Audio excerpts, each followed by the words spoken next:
Opening: the hidden blueprint behind global trade. In late 2024, a quiet document began circulating on Wall Street and in Washington. 60 pages. A simple title: A User's Guide to Restructuring the Global Trading System. It didn't come from a think tank or a campaign office. It came from Hudson Bay Capital Research, an investment firm, not a political one. The author, Stephen Miran, a former U.S. Treasury official. But what he wrote wasn't just a market note. It was a playbook, a step-by-step guide to rewire the world economy itself. He called it a user's guide.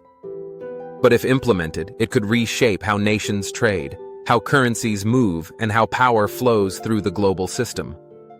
Section 1. The Diagnosis. The Dollar Trap. Miran begins with a diagnosis. America is trapped by its own currency.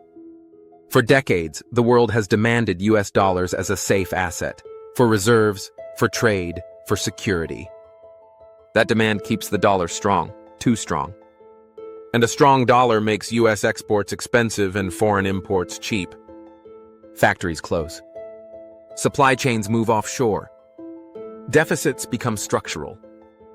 Yet Washington must keep the system alive, because the world depends on that very dollar for stability. It is the modern form of the Triffin dilemma, the paradox of being the world's banker and its supplier of liquidity. Miran writes that America is providing a global public good, stability, but paying for it with its own industrial decline. Every system has a price.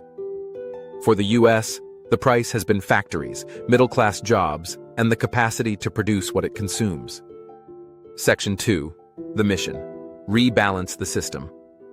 The paper lays out an ambitious goal: to restore competitiveness to U.S. manufacturing, to shift the burden of financing the world off American shoulders, to make currency values reflect true productivity, not policy manipulation, to align trade and defense so allies share costs fairly.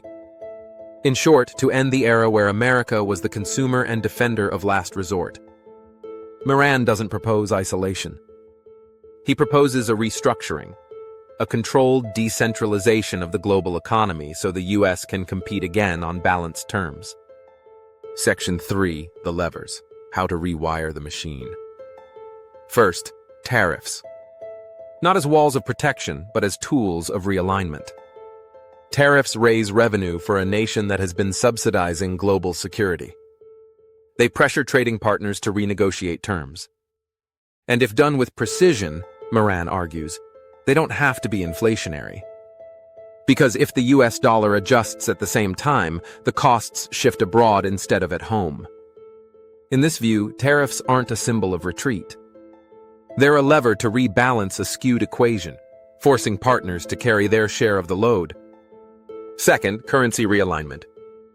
Here lies the core of the plan. Miran targets persistent currency undervaluation by U.S. trading partners. He argues that China, Germany, Japan, and others have used exchange rate management to anchor their industrial advantage. A weaker dollar, not through chaos but through policy, is necessary to restore balance. He calls for unilateral and multilateral action to correct misvaluations, even if that means breaking old taboos on currency intervention. This is not the old free market dogma. It's managed capitalism, strategic, defensive, and explicitly national. Third, sequencing. Do not flip the switch overnight. The paper warns that these tools must be applied in careful order. First stabilize, then adjust, then expand. Tariffs and currency policy must be sequenced so markets don't panic. Liquidity supports, swap lines, and temporary controls could smooth the transition. It's economic open-heart surgery. The patient must stay alive while the heart is rebuilt. Section 4. The Blueprint's Economic Logic. Under the surface, the paper is mathematical. It draws from optimal tariff theory, balance of payments mechanics, and the economics of public goods. It argues that the U.S. has been taxed by the world through its currency, a hidden levy embedded in exchange rates. And the remedy is to invert that flow, to tax the users of the system instead of its provider. In plain English, The world has been borrowing America's credit card for half a century. This plan cuts the limit. Section 5. Expected results. If it works. If successful, Miran foresees a world where the US dollar remains dominant but not overvalued. Where exports and manufacturing revive. Where tariffs replace tax deficits as a source of revenue. Where supply chains return home or to trusted allies. And where defense partners carry their share of economic weight. The goal is not to shrink trade, it's to rebalance its benefits. A generation ago, globalization meant efficiency. Today, it means exposure. This paper calls for sovereignty as the new efficiency. Section 6. Risks and blind spots. But every blueprint has blind angles. What if other countries retaliate with their own tariffs?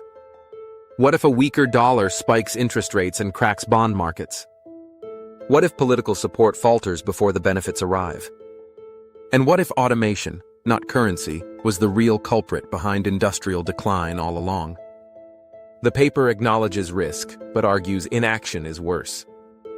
The status quo, it says, is a slow bleed that ends in economic impotence. Section 7. The strategic layer. Trade as security.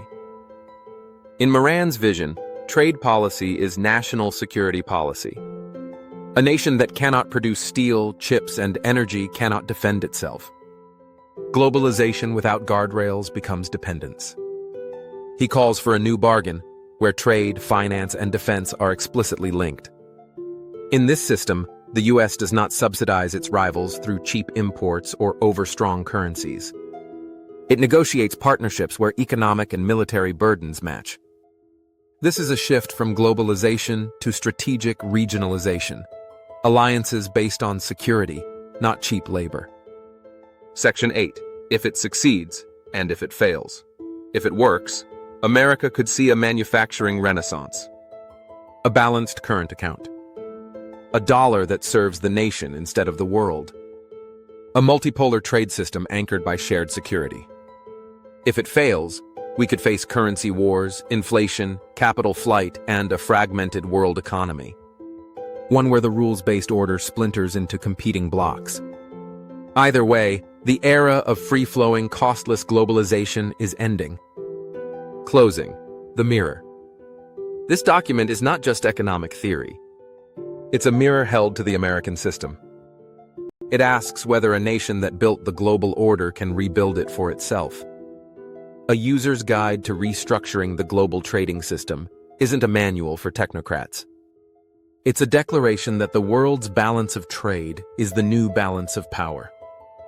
And that the next economic revolution won't start in factories or stock markets.